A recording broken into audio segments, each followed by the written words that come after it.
In this chapter, we're going to explore what happens when we configure two separate compression treatments for the same sound. One is going to be an insert effect, which is effectively creating a first round of compression.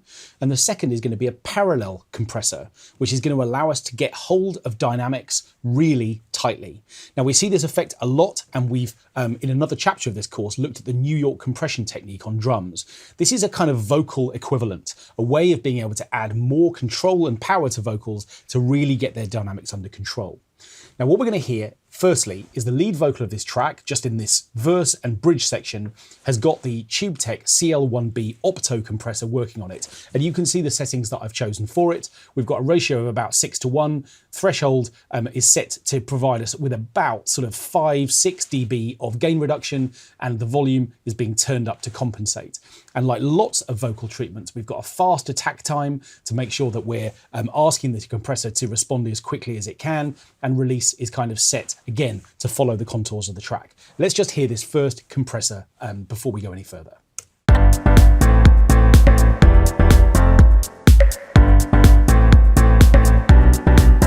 Meet me on the other side, different day, a different life. You can make this night complete. All my heart is skips a beat on what you doing to me. Yeah, I like it what I see. This isn't love, but I want you right now. It isn't love, but I need you somehow. This isn't love, but I want you right now, right now, right now. Okay, sorry, I'm not going to listen to the chorus at this point. Okay, so what we've got is this first treatment. Now, opto compressors actually aren't that fast. Compared to FET compressors and VCA compressors, actually they respond more slowly because of their sort of internal components. What we've got is a light diode, which gets brighter as signals get louder, and then we've got another component which responds to the brightness of that light to restrict dynamics. So effectively what we've got is these two components, and even though light moves very fast, those components don't actually respond all that quickly, certainly compared to much more aggressive VCA style compressors. So even though I've got a very musical response here, which is giving us this nice kind of contoured shape to the lead vocal, if I want to get dynamics really under control, I might consider setting up a parallel vocal compressor. And to do that, what I'm going to do is to send this signal to an auxiliary bus. Now I can see that I've got some other buses which are kind of being used currently, bypassed in a couple of cases. So I'm selecting the first available one.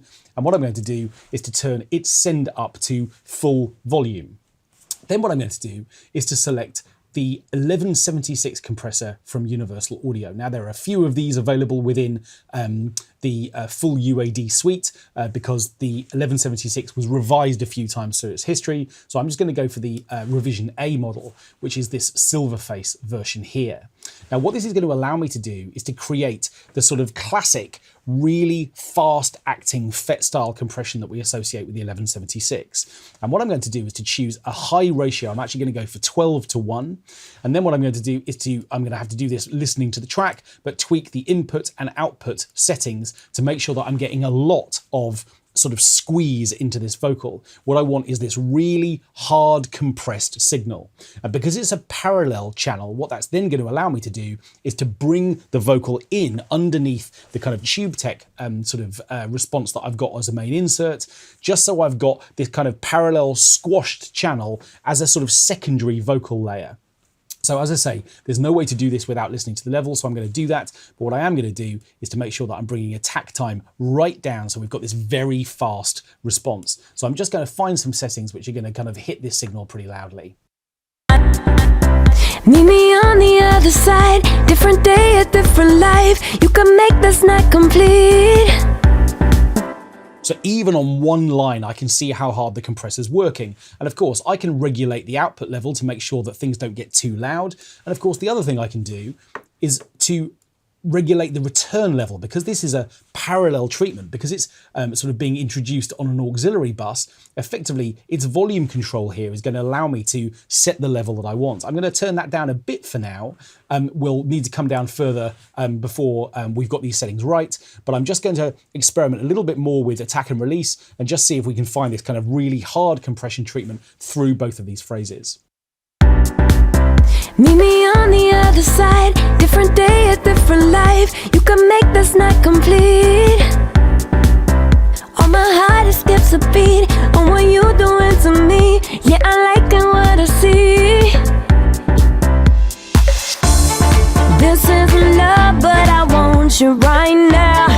It isn't love, but I need you somehow. This isn't love, but I want you right now, right now, right now. Okay, so what we've now got is this really ultra aggressive treatment. Now then, let's just remind ourselves of what this sounds like without this channel at all. I'm just going to relabel this parallel compressor. And what we're going to discover, I think, is that we're not anywhere near the same level of energy without this treatment sort of being present in the track. Meet me on the other side. Different day, a different life. You can make this night complete. On my heart it skips a beat. On what you doing to me. Yeah, I like it what I see. And sure enough, when I put it in for that second phrase, we get all of this extra energy. Now, it's too much. It's really easy to get seduced by all of this extra volume and all of this extra punch. But we don't want to overcook it. We don't want the vocal to be ridiculously loud. And again, this volume control is going to allow me to sort of feed in an appropriate level for this secondary treatment, just to provide this kind of reinforcement. Think of it as a sort of solid layer of vocal, which is effectively just providing this reassurance, this reinforcement of the vocal. It's not a replacement for the lead vocal. It's very much a secondary channel. Now, one thing I would definitely say is that these kind of parallel treatments are incredibly useful when it comes to managing dynamic layers of your track as we move from one section to another. It's generally the case that we want the most power in the chorus. It could well be that we want a bit more power in the bridge than we have in the verse. So one thing you can do with parallel treatments like this is to automate their return level. What I'm going to do is to put Logic's read mode on here. And what that's going to allow me to do is to bring the parallel compression channel into my project. And the advantage of that is that I'm going to be able to create volume automation to regulate the level from one section to another. I'm going to turn the level down a little bit through this verse, so I've got a little bit of this treatment. And then what I'm going to do is to bring it up a little bit into the bridge, so that effectively what we've got is a slight increase in the way that the level is going to sort of be boosted into that section. I've actually created quite a big change there, so we'll hear this really clearly. Meet me on the other side. Different day, a different life. You can make this night complete. On my heart it skips a beat. On what you doing to me. Yeah, I like it what I see. This isn't love, but I want you right now. It isn't love, but I need you somehow. This isn't love, but I want you right now, right now, right now.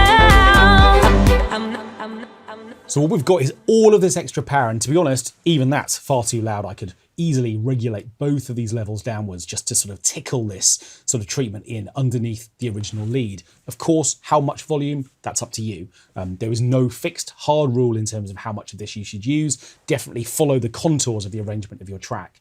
But this parallel treatment, as I say, can provide this reinforcement just to make sure that if your main compressor is just responding a little bit more slowly, and that's the sound that you've chosen for it, you've got the kind of reassurance of this secondary layer.